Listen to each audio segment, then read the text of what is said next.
The island of Sodor is surrounded by beautiful blue sea. It has fields of green and sandy yellow beaches. There are rivers, streams and lots of trees where the birds sing. There are windmills and a coal mine and docks where visitors to the island arrive. The island also has lots and lots of railway lines. Who's that puffing down the track? It's Thomas. Hello, Thomas. Hello, everybody. Welcome to the island of Sodor.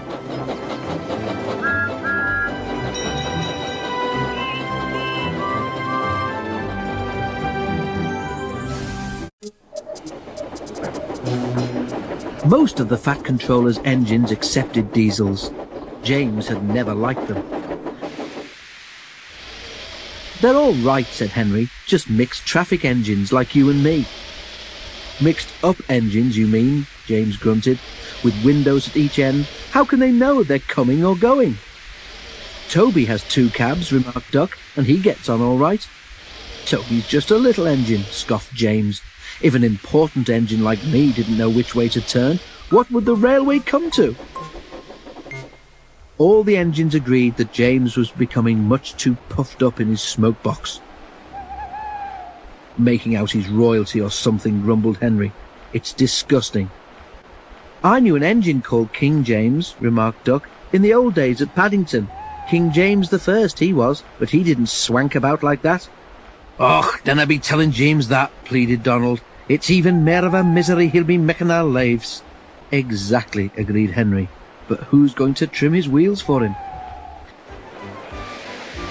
The engines tried all sorts of ideas, but nothing worked.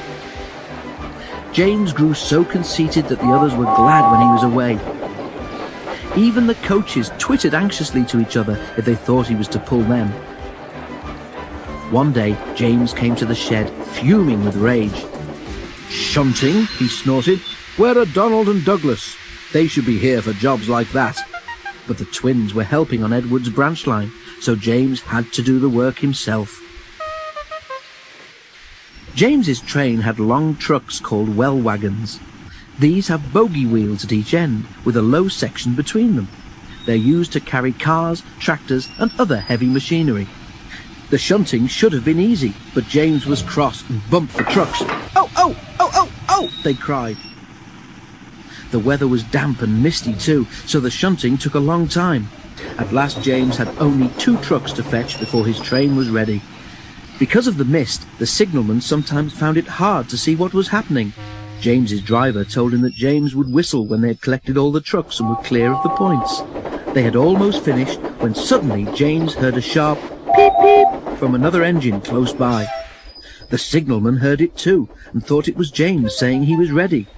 He pulled the lever, setting the points for the main line. But James wasn't ready. The points changed when one of the trucks was halfway over them. One bogie went the right way, but the other was diverted towards the main line. Before James realized it, the truck was travelling sideways between the 2 lines. A signal stood right in its path. "Stop!" groaned James. But it was too late. The signal toppled to the ground with a crash, just missing James. "That's torn it," said James's driver. "The Fat Controller won't like that." He didn't. He spoke severely about it because the signal was important and its loss was inconvenient. James knew that the accident was not his fault, but he was unusually quiet in the shed that evening. The others were relieved. "I suppose it must be difficult to know which way to go when you've got 2 cabs," whispered a voice.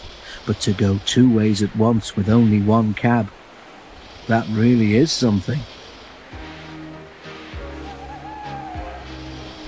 James pretended he hadn't heard.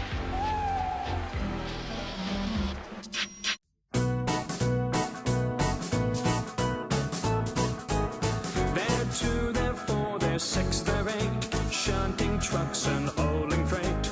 Red and green and brown and blue, they're the really useful crew. used to play around Tidmouth Shed so far away.